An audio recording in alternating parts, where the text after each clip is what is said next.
Hello, my name is Veronica and welcome into the Learning Lab. And in today's lab, I'd like to take a look at one of the myriad Spellbinders dies that I have. And today I'd like to take a look at the Shapeabilities, and it's the Mary border strip. Come on in and let's get started. So this beautiful die actually comes in two pieces.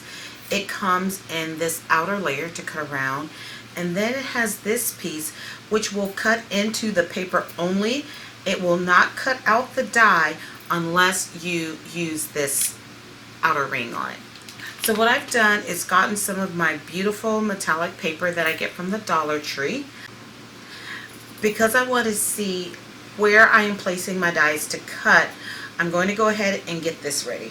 I am going to pull in my secret weapon for cutting intricate dies, and as you can see, this is taking a little beating, but it still works well. Then I'm putting down this silver paper face up so that my die can cut into it. Now there are a couple of ways to do this. You can cut this first and then go back and cut around it, but I am going to be brave and try to cut mine at the same time. So once I have this where I want it, I'm going back with this one and play around with my spacing. Now, once I've gotten that where I want it, I do want to tape it in place. Feel free to use any washi tape. I'm actually using this micropore tape because I do not want this to shift. If it does shift, I could risk one die cutting into the other die, because remember that pressure is going to be great. So a couple of anchor places on that and I should be good. So I'm cutting into the B plate, and then my C plate is going on top. Let's pull in the cuddle bug.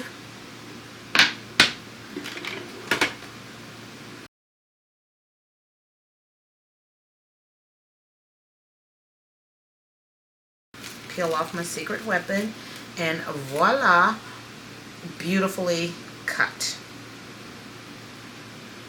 So now I do want to emboss this, and what I need to do now is put down my embossing pad, put all of this back, flipping it over again, removing the C plate because that would make my sandwich way too thick, and then I'm going to put on my B plate.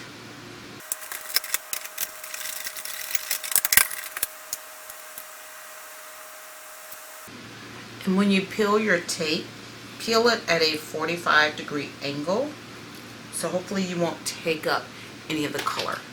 Let's see if I can zoom in a bit.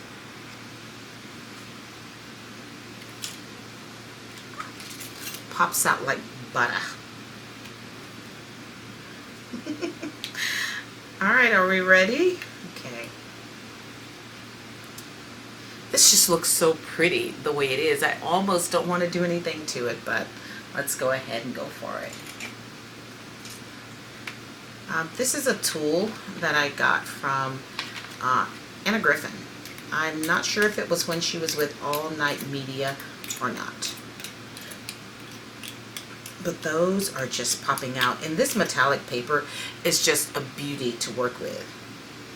Comes in 4 colors: blue, green, gold, red, silver. Okay, that make that 5 colors. But look at that. It looks like, I mean, look at that. It looks like a metal die cutting piece.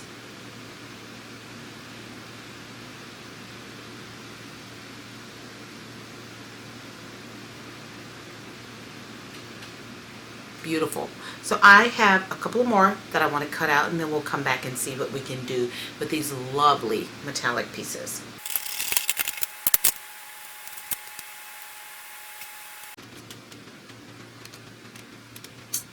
And just like that, it comes out beautifully. Wow. And then, of course, you're left with this in here, but it also comes out very easily. I'm just going to tap it onto my counter,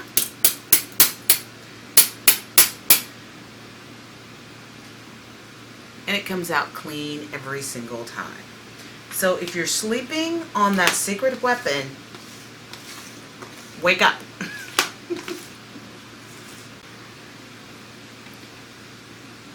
So now that I have all three of these cut out, we have to think about what are some options that we can do with these. Well, the quickest one that comes to mind is creating a bookmark. I have a white piece of paper cut just a little larger than this, and what I'm going to do is just only cut the solid piece from this background paper. And this is really a very heavyweight cardstock. It's probably 110, maybe just a little bit more than that. Again, this is some of the paper that I got from my friend's husband's print shop where he works. Some paper that they were getting rid of.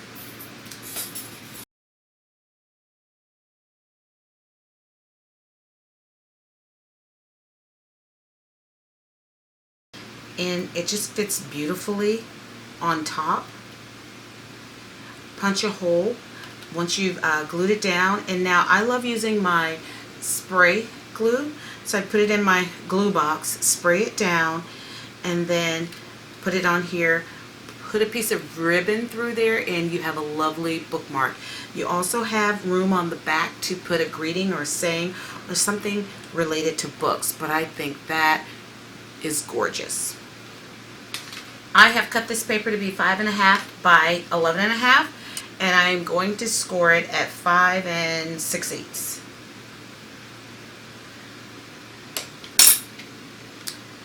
And that's it in half, beautifully. And now this is a really heavy card, so I'm going to be very careful not to ruin my edges. So what happens is when I put this down, and if I put them side by side, let's put the red in the middle, then I'm going to put a silver on one side and then just slightly overlap where that little hole is and the two pieces that join.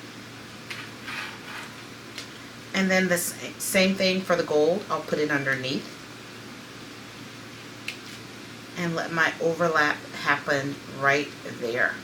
And there you have a very lovely card front. Again, using my spray, I would just spritz it, to within an inch of its intricate life. And there it is. Now it's ready for you to wrap ribbon around it, to put a quote or a saying on top, or just put a spray with some flowers. Again, it would look great, all gold, all red, all silver, all blue, whatever color you like, but that is just absolutely stunning. And the metal that's caught in the reflection is incredible.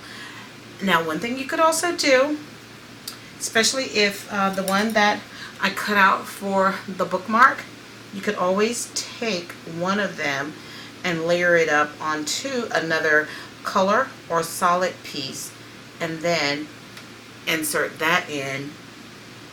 Gives it just a different look. Could also be popped up on some Pop-Tarts. Loving this. So let's take a look at these from the standpoint of home decor. You're having a soiree, people are coming over, and you want to jazz up your table setting just a bit. Well, go and pull out any vase or a candle holder that you might have, and let's pick up the gold and wrap this around there. Beautiful. And of course, if they're both gold, you can find where they meet up, and that will jazz up any setting that you have by putting in your fresh flowers, a low cut set, or a candle in there. Really, really sweet.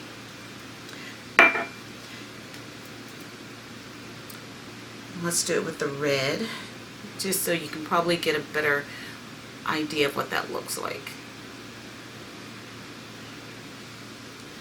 Now, in addition to wrapping that around a vase or a candle holder, consider your dinner napkins. Of course, yours are going to be freshly ironed. Mine aren't. And So you can start out with it like this. Any way that you put it is fine. Grab it, pull it up into your hand. Then you're going to take your piece that you cut, wrap it around, and using some repositionable tape or permanent, doesn't matter because they're going to slide it off and toss it. There you have a beautiful napkin ring. And I know this will come in handy during the holiday time because we all extend our place settings and we sometimes run out and don't have enough. Get your paper and you will have more than enough to cut your napkin rings. And just to show you what that would look like on a red one, so you're going to take it, lay it out, and starting at one edge, you are going to fan fold this all the way to the end. Right? Then once you've gotten it like this, you're going to bring the two ends together. Just like that. And now you can see where once you let go, these are going to start to fan out. But before we do that, let's take our self-made napkin ring holder, put that around, and you're going to secure that with whatever adhesive that you want. And then when it's on your table, you will just fan those out. And that is a beautiful napkin ring holder. Absolutely adore it. The options are limitless with this. And so what I plan to do is finish these up, take some photos, and then post them onto my blog so you'll have a permanent idea of what I'm referring to. These are the dies that came from this beautiful set from Spellbinders. It's the Merry Border Strip. It has a border die and it also has the inside. And the possibilities with it are truly limitless. As always, thank you for joining me in the lab. Please be sure to check out my blog at inkollusions.blogspot.com. Until then.